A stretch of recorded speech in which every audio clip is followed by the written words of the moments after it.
When I land, he's hurt and tired and no food, no water, no nothing. I think he's sort of taken me back to where he's been hanging out.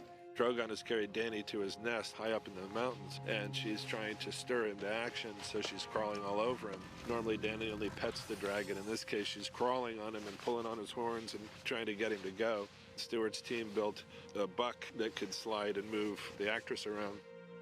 The proportions have changed in that they're not childlike proportions anymore. The heads are less round, they're a little more elongated, the eyes look more adult, they have a lot more expression, and the camera gets right in because we get in so close. He really has to emote as much as any of our other actors. We look very closely at all kinds of lizards and reptiles, and selling the creature is all about incorporating as much realistic, live-action, organic material and texture and behavioral quality as you possibly can.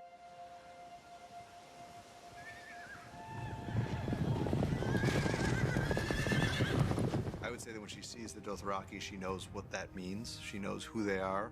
Her relationship with Drogo was one thing, but Drogo is gone, and she knows, in a way, he was sort of an anomaly. She's a smart cookie, though. She drops her engagement ring in the hopes that the lads will come and find her. The longer we sit here bantering, the longer Daenerys is out there in the wilderness.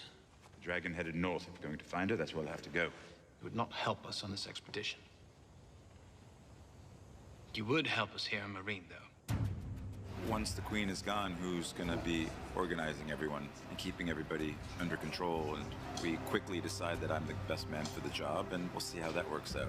What was very exciting for us when we first read the outlines this season was that we had different constellations of characters that were finally coming together. I think the greatest new combination we have is Daenerys and Tyrion. I was like, yes, this is amazing, this is it. Because I think Peter's phenomenal, and just getting to act with him has just been a gift. When I signed on for this show, they told me my character arc. That was so inspiring to me as an actor to have that trajectory. For Tyrion, this is a season of sort of rebirth. So I'm sort of this season feeling as an actor the same way as Tyrion is feeling as a character. A grand old city, choking on violence, corruption, and deceit. Who could possibly have any experience managing such a massive, ungainly beast? I did miss you. I have absolutely no idea what the dynamic of Grey Worm, Missandei, Tyrion and Varys is going to be. And it's going to be an interesting team-up. When Tyrion was the transitional hand to the king, Varys was his confidant. He saw how he maneuvered politically, and he knows that Tyrion's got a very toughness to him, but he also has compassion to him. It's what he and Varys came to do, support Daenerys, and it's sort of like a pick up and carry on and continue the beginnings of their beautiful friendship together. After the Daznak fight, they're rudderless. Daario, who is someone that is truly instinctual physically and understands strategy very, very well in a physical form, he basically takes all of that instincts that he has and becomes the puppet master. Looks like it's you and me, Jorah. Let's find some good horses. We have so much to talk about. Daario has known her in a way that Jorah has always wanted to. There's a kind of deep irony in that the two of us are united in pursuit of her. But it's one of those, lovely question marks that I think a lot of the end of episodes leave you with, where you think, I wonder where this is going, and I wonder too. I'm hoping that I'm making the right decision by bringing him back in the ranks while she's not there, because I'm assuming that that's what Dany would probably want. I say it every season, but it couldn't get darker. There are more cliffhangers in this season than I've read in any season. And there are more, oh my God, moments, which hopefully fans are going to appreciate as much as we do. I have sinned. I see that now. How can I have been so blind for so long? I want to be clean again. I want absolution. I will permit you to return to the Red Keep.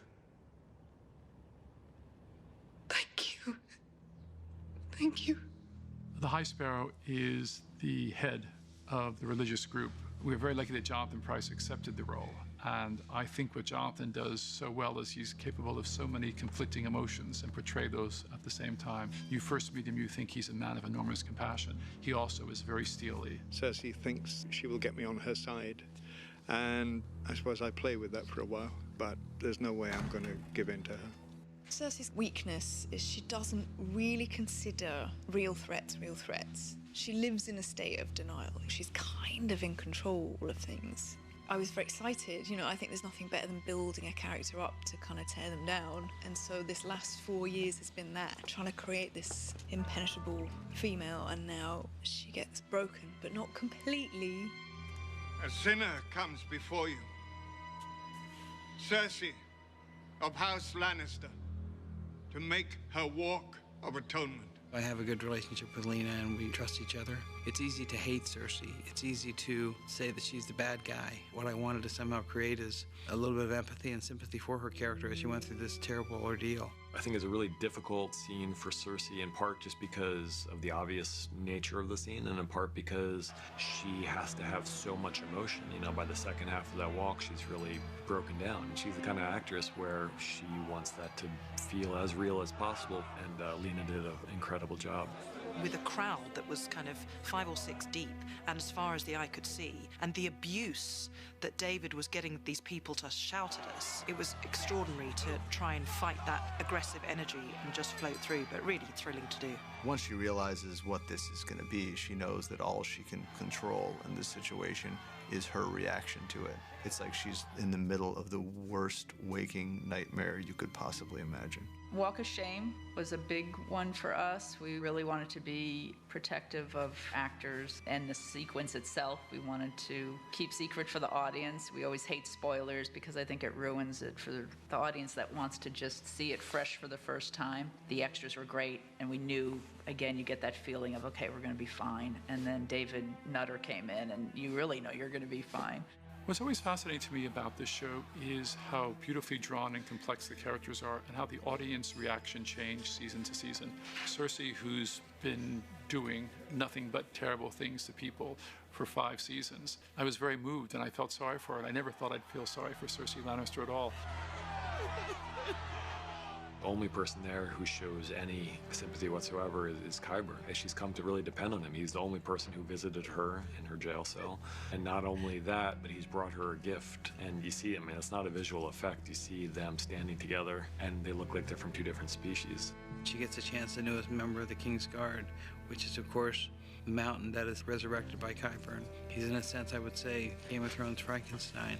This newest member of the King's Guard has a solemn oath and duty, which will be to protect and to serve vengeance on whoever is her enemies. And get ready for season 6, I have to say. The Walk of Shame is a giant staircase here in downtown Dubrovnik, and we'll be using all of the steps as the stairs up to the sept, and then right where the stairs end, there's a giant green screen, and we'll replace everything behind that with the digital sept, which is all CG. So we usually dress up to 10, 15 feet, and everything above that becomes some digital augmentation. She's looking out at all the people that she has to get through. When she looks up, we add King's Landing digitally in the background. We know the different types of people. So we have like the King's Guard, and we have the peasants, and we have the faith militant. We take each of those characters and just put them on green screen, and then later we can make digital characters of those people. The further she goes into the slums, the worse it becomes for her. And that means for us is that it becomes more of a kind of dirty environment. You know, we have to add more smoke and rubbish everywhere and dust everywhere. And so as she's walking through, it just gets progressively worse for her until she finally ends up at the Red Keep. It's an interesting process, do you know what I mean? Because you have to kind of put yourself in it and feel it. And we always talked about this moment when I met with Dave and Dan before all of this was a reality. They had kind of laid a story out up to this point, and so I always wanted to take her there. How does it feel to be friends with the most hated man in Castle Black? You were friends with me when I first came here, and I wasn't winning any elections back then. Here's to us, then. Long may they sneer. Jon knows he's one of the most hated Lord Commanders the Night's Watch has ever seen, and it's the loneliest place he's ever been. It's the loneliest place Jon will ever be. Send me, Gilly, and the baby to Old Town so I can become a maester. That's what I'm meant to be, not this. Sam's not a huge amount of use to the Night's Watch where he is. Jon knows this, but he says, I need you here, Sam, as in I need your support. But again, unselfishly, he says, you need to save your girlfriend and child. Who am I to stop you from going? It's definitely an unconventional love story, is the idea that these are 2 people who absolutely never expected that romance of any kind, love of any kind, was going to come into their lives. Throughout 5 seasons, there's been a lot of times when they've said goodbye to each other, potentially to never see each other again. But there's something about this one, the way it's written and the kind of gravitas that it's given and the language, that you may think that this feels like more of a goodbye. The problem with John is he's not a cautious man. Heroes are inherently incautious. There's going to be a huge war. He's seen that from Hard Home now, and it's going to take all of our strength to have any chance. And even people have been fighting each other and killing each other for generations. So John's convinced that this is the only way forward, and his opponents are equally convinced that this is a betrayal. Ultimately, it's not just about good versus evil, it's about people of good intentions who come into conflict with each other because they have very different views of the world. And unfortunately, it did not work out well for Jon Snow.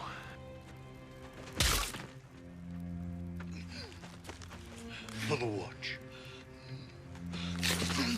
I knew it was happening when I got to the end of episode 10, and I see that I've got like 3 pages left, and I'm the last scene, and I'm going, okay, yep, this is it. And it was so wonderful, this Julius Caesar style moment, so perfectly executed with Ollie.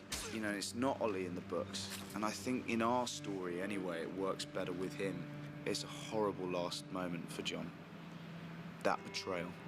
This is obviously a big deal, the death of Jon Snow. This is something we've been thinking about for a long, long time. And if Alistair kills him, it's kind of like it's a bad guy killing a good guy. But when it's Ollie holding the knife, you know, Ollie's not a bad guy. He's a kid who's seen just way too much horror way too early. And he makes a decision that's a really hard decision for him, but you understand where he's coming from. I don't think it's the right decision. I think Jon's the right person to lead, and I think he's doing morally the right thing. And I think, given more of a chance, he would get to where he needs to be, but he wasn't given that chance. Action! With a lot of talks with David Nutter, what that last shot's gonna look like. We didn't want to do the pulling away thing because we felt like that had become a bit of a cliche. You know, a character dies and you pull away at the last shot. And we really wanted to see the blood flowing in the snow. Just felt right for a lot of reasons. And fluid dynamics is a pretty complicated process, and we only had a couple of shots at it, and it ended up looking really beautiful. I know it's a strange thing to say about a tragic shot, but we wanted it to look right.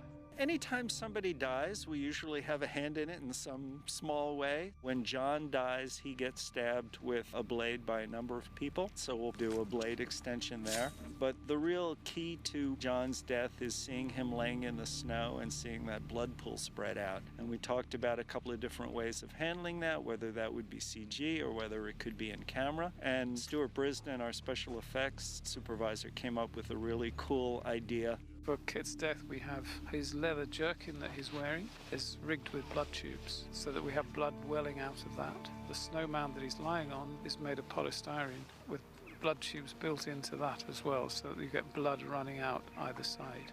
It just worked so beautifully, horribly well in the way that it creeped up and soaked its way into the snow and tracked up next to his head. It was a very lucky situation, so thank you, Stuart. How can you not love Jon Snow? And it's Kit. And also, how can you not love Kit? He's been a good man to work with and a good friend for a long time. But nothing really trumps Jon Snow getting a knife in the heart.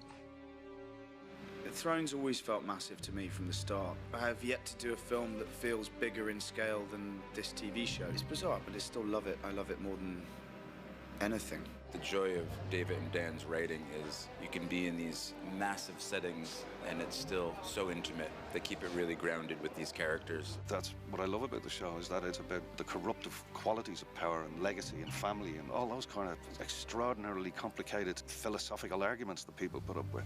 I was sent the script, read it, and thought it was incredibly well written and something I could enjoy doing. This year we got a lot of exciting things. When you see the smile on the production designer's face, or you see a director who's excited, you know, that smile makes me happy. People love this show, love it. It's a phenomenon that I can't put my finger on, but I guess all the best phenomenons can't be assessed in any rational way. What's so brilliant about this series, each of these characters get closer to their destiny.